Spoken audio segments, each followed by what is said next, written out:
শিবরাত্রি বলে একদিন রান্নার কাজ থেকে ছুটি পেয়েছিলাম, কিন্তু আবারও পরের দিন ঠিক রান্নার কাজে জয়েন করে নিয়েছি। যাই হোক, মজা করছিলাম। তো আজকে শিবরাত্রির পরের দিন ছিল, আর কি কি রান্না করব বললাম তোমাদের আগেই। তো এই দেখো রান্না করছি, এখন একটু ভেজ ডাল করছি, সমস্ত রকমের সবজি এর মধ্যে দিয়েছি, টমেটোটাকেও ছাড়িনি, সেটাকেও দিয়েছি এর ভেতরে।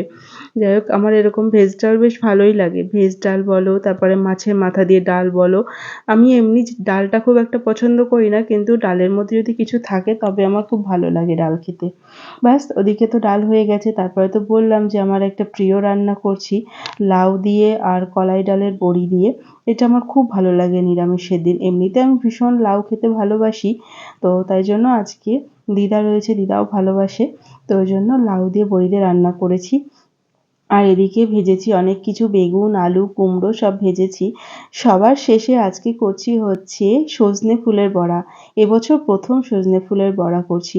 খুব ভালো লাগে জানো তো, এই সজনে ফুলের বড়া, কুমড়ো ফুলের বড়া এগুলো খেতে ডালের সঙ্গে ভীষণ ভালো লাগে। তাই আজকে এবছরে প্রথম সজনে ফুলের বড়া করছি। তো চলো এবার খাওয়া দাওয়া করবো, সব বেড়ে নিই খাবার দাবারগুলো। আজকের মতন টাটা।